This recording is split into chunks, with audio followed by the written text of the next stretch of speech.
HCU భూముల వ్యవహారంలో supreme court నియమించిన కమిటీ వివరాలు సేకరించింది. హెచ్సియు గ్రౌండ్ లెవెల్లో సమాచారం సేకరించడంతో పాటు ఎంసీఆర్ హెచ్ఆర్డీలో విద్యార్థి సంఘాల నాయకులతో భేటీ అయ్యారు.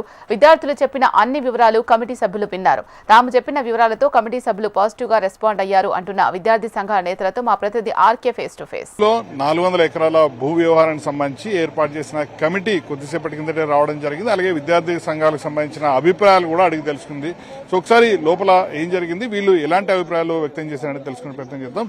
అలా ఏంటి లోపల మీకు ఎలాంటి అభిప్రాయాలు వ్యక్తం చేయడం జరిగింది? మేము లోపల అక్కడ జరిగిన విధ్వంసం 30 తారీఖు నుంచి ఏదైతే జేసీబీలు వచ్చినాయో అక్కడ జేసీబీలు రావడం, అక్కడ ఎన్ని చెట్లను కొట్టేసిన తర్వాత జింకలు చనిపోయినాయి.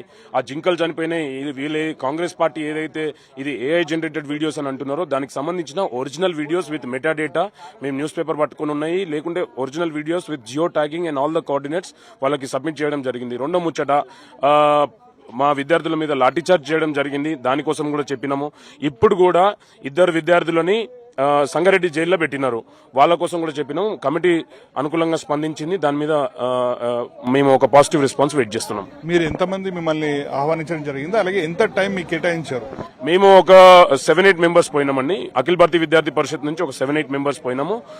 అందులో మా నేషనల్ సెక్రటరీ శ్రవణ్ బీరాజ్ గారు ఉన్నారు, state working committee member Sandeep గారు, ప్రెసిడెంట్ అనిల్ గారు, secretary Ayush and vice president Sakshi, నేను నా పేరు Balakrishna, national convener all India central universities work. ఓవైపు లోపల కమిటీ పర్యటిస్తున్న సమయంలోనే విద్యార్థులు ఎవరూ కూడా అక్కడికి రాకుండా జాగ్రత్తలు తీసుకున్నారు. అలాగే విద్యార్థులపైన జరిగిన దాడులు, ఈ విషయాన్ని కూడా మీరు అక్కడ ప్రస్తావించడం జరిగింది, లేక ఓన్లీ ఇది ఒక్కటే చెప్పడం జరిగింది? లేదు, అక్కడ విద్యార్థుల పైన జరిగిన దాడుల కోసం చెప్పినాం. అట్లనే కమిటీని కూడా రిక్వెస్ట్ చేసినాం.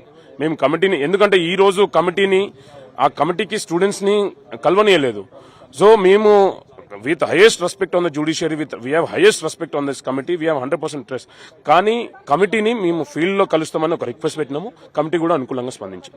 ఒక్కసారి ఇప్పటికే కమిటీ చాలా స్పష్టంగా చెప్తూ వస్తుంది, మొత్తం అందరి వర్షన్ తీసుకున్న తర్వాత మాత్రమే చేస్తామని చెప్పడం జరిగింది.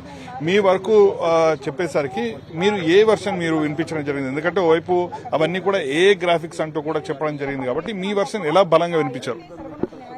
ఫస్ట్ డిఫారెస్టేషన్ జరిగింది అనేది మనం శాటిలైట్ ఇమేజ్ తీసినాము.